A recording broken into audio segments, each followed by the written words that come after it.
Assalamualaikum warahmatullahi wabarakatuh. Rio Sport kembali menyapa Anda. Oke, lanjut ke pekan ke-26. Kita akan bahas sebuah pertandingan yang super big match, yakni duel dua papan atas, bahkan duel dua tim biru. Biru Barat yang akan menjamu Biru Tengah. Persib Bandung akan jumpa PSIS Semarang. Laga ini akan sangat seru sebab akan saling menjatuhkan untuk berebut posisi 2 ya. Dan laga ini pun akan digelar di stadion atau di venue yang baru, venue bekas Piala Dunia Sijalak Harupat. Pastinya akan menarik perhatian. Apakah dengan pindahnya Persib ke Sijalak Harupat ini akan berbuah magis, menjadikan kemenangan pertama setelah 5 laga nggak pernah menang, atau justru PSIS kembali mengubur mimpi Boyan Hodak dan pasukannya. Nah, kita akan bahas juga bagaimana persiapan kedua tim ini, ada siapa saja pemain yang akan absen, dan bagaimana peluang kedua tim ini. Tapi seperti biasa, sebelum kita bahas prediksinya, saya tetap mohon dukungannya untuk channel ini agar terus berkembang dan bisa memberikan berita-berita informatif yang tentunya semoga saja bermanfaat untuk kita semua. Caranya masih sama, cukup dengan klik subscribe, aktifkan juga notifikasi loncengnya, like, share, dan juga komen. Dan inilah Rio Sport selengkapnya.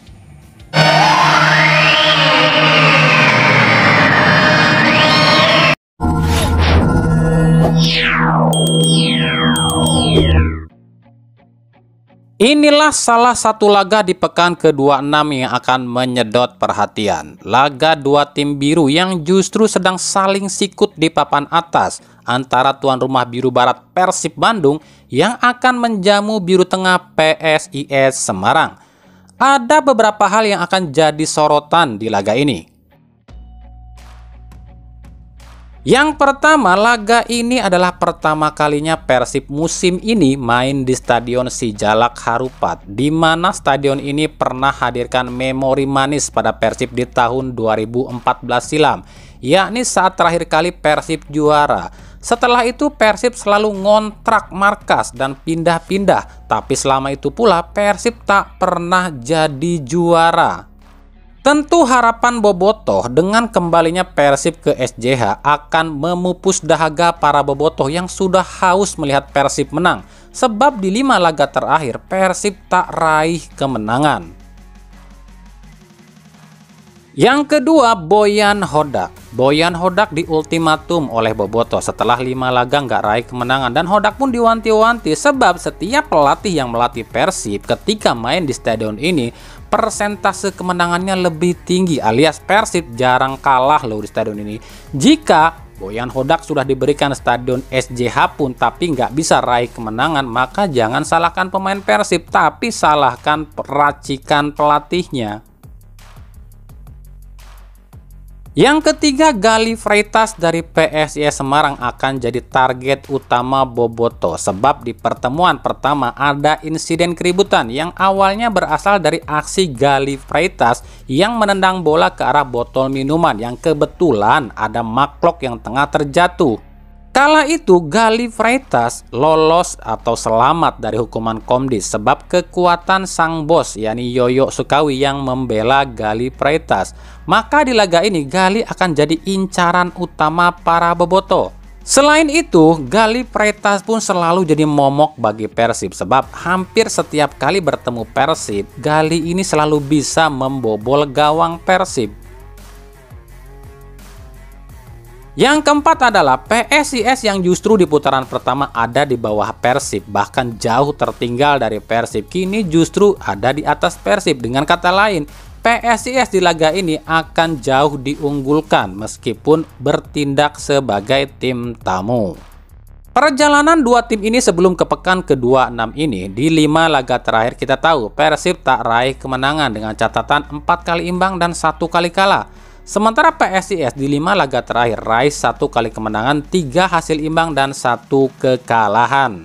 Dan di 5 pertemuan terakhir kedua tim ini, Persib menang 4 kali dan imbang 1 kali, alias di 5 pertemuan terakhir PSIS belum pernah menang atas Persib. Dan di pertemuan pertama musim ini, Persib sukses kalahkan PSIS di kandang PSIS dengan skor 1-2. Uniknya di laga terakhir dua tim ini sama-sama raih hasil imbang. Prosesnya pun hampir sama. Skornya sama 1-1, di mana baik Persib maupun PSIS unggul lebih dulu, tapi disamakan di menit-menit akhir. Kok bisa sama ya? Sama-sama tim biru, skor yang sama, prosesnya hampir sama juga.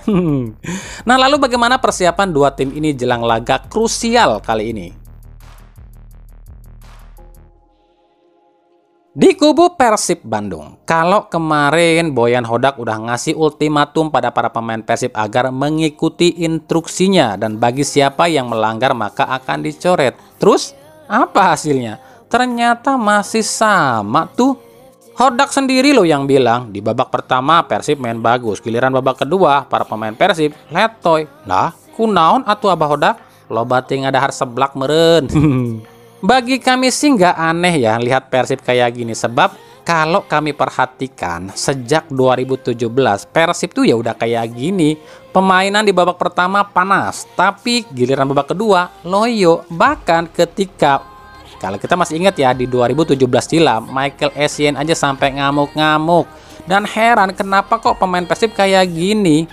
Dan ini masih terus berlangsung loh, atau berlanjut loh sampai sekarang. Di babak pertama panas, di babak kedua loyo. Bahkan kalau kita lihat kemarin ya di 2018 Mario Gomez itu sampai ngamuk-ngamuk loh ngelihat permainan Persib dan nggak percaya kenapa Persib itu kayak gini.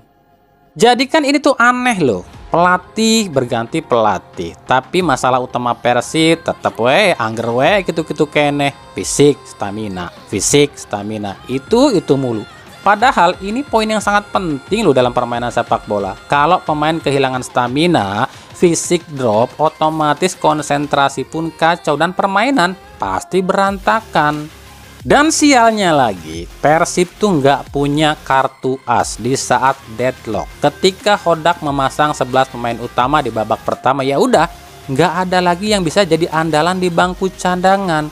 Kok ini nggak pernah dilihat ya sama manajemen Persib dan pelatih-pelatih Persib? Contoh nih sekarang lawan PSIS, Persib kehilangan Alberto 2 pekan lagi karena kartu merah. Bingung kan mau masang siapa? Kakang nggak stabil, Victor udah tua, Jupe hilang, Irianto jauh menurun. Siapa yang mau dipakai? Nggak ada yang wah kan penggantinya.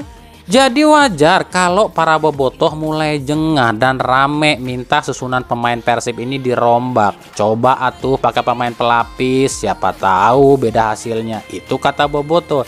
Ya kalau menurut kami ini 50-50. Pemain pelapis bisa saja oke, tapi juga bisa tambah hancur. Sebab ya tim utama aja kayak gitu, gimana tim cadangannya?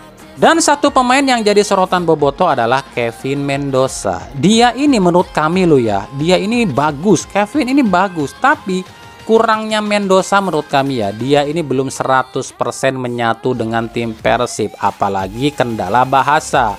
Buktinya lawan Barito kemarin, Beto dan Kevin saling tunggu seolah-olah nggak saling mengerti. Bobotoh bilang coba atuh pakai Teja lagi, karena kan Persib di putaran pertama bisa bagus, salah satunya ada Teja yang jadi kiper. Siapa tahu kalau Teja dipasang lagi maka akan bawa hoki. Ya ini sih masuk akal juga sih, sebab ya Teja ini kan lebih berani dibanding Kevin. Teja selalu teriak-teriak tuh buat ngingetin. Tapi ya itu balik lagi ke pelatihnya. Kalau pelatihnya ini mau masang atau lebih percaya sama Kevin, ya percuma kita teriak-teriak juga. Menghadapi PSIS dengan waktu yang cukup singkat, persiapan lawan PSIS tentu nggak banyak yang bisa diasah oleh Boyan Hodak selain mencoba menutupi lubang yang menganga yang ditinggalkan Alberto Rodriguez. Hodak mungkin akan sulit cari cara bagaimana supaya para pemain Persib ini bisa tetap stabil minimal 60-70 menit. Jadi ingat ucapan Sintayong ya yang bilang pemain Liga 1 itu staminanya cuma 25-35 menit aja. Sekarang terbukti kan ucapan Sintayong, sekelas Persib loh. Yang sebenarnya pemainnya itu pemain bukan murni semua pemain lokal, itu staminanya cuma 45 menit. Berarti benar dong, terbukti kan ucapan Sintayong. Apalagi di laga ini Persib ini harus berjumpa dengan yang namanya Galih Freitas yang selalu mengacak-ngacak pertahanan Persib. Ditambah nih winger-winger cepat seperti Rian Ardiansa dan Taisei Marukawa, maka akan sangat sulit bagi Hodak untuk bisa memompa semangat para pemain Persib. Dan kira-kira seperti inilah susunan permain Persib Bandung. Di bawah Mister, kami sih pengennya dipasang itu Teja, tapi ini nggak mungkin kayaknya, sebab ya Kevin itu anak kesayangannya Hodak, ya tetap Kevin lah yang dipakai. Duet center back ditempati oleh Nick Kuipers dan Victor Igbonevo. Bek kiri Rezaldi Hehanusa dan bek kanan Henhen Herdiana. Duet jangkar tetap ditempati oleh Maklok dan Deddy Kusnandar. Sisi sayap pun sama ditempati oleh Beckham Putra dan Ciro Alves, dan ujung tombak pun sama ditempati oleh David da Silva yang ditopang oleh Stefano Beltrame. Dan seperti inilah formasinya.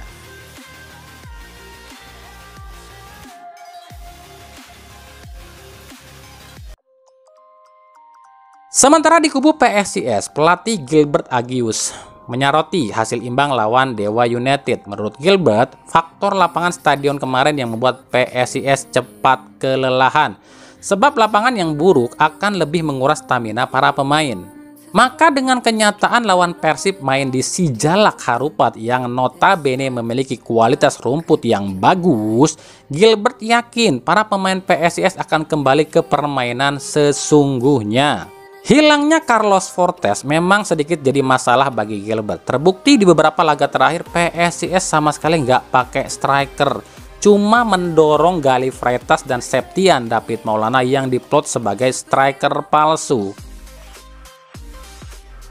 Menghadapi Persib Bandung, Gilbert Agius mengatakan nggak akan mudah menghadapi Persib. Apalagi Persib main di kandang, dan kandang yang baru lagi.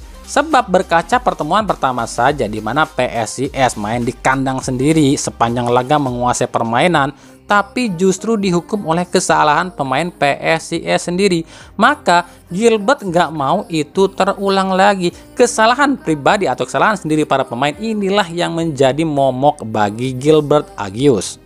Hilangnya Fredian Wahyu, Delvin Rumbino, dan Vitinho membuat Gilbert semakin pusing. Sebab dengan target harus mempertahankan posisi 2, tapi dengan kenyataan skuadnya nggak pernah komplit.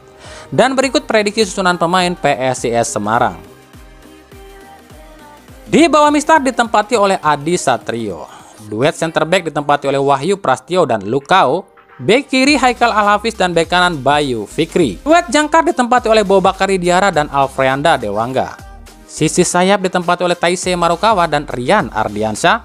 Sementara dua ujung tombak ditempati oleh Gali Freitas dan Septian David Maulana. Dan seperti inilah formasinya.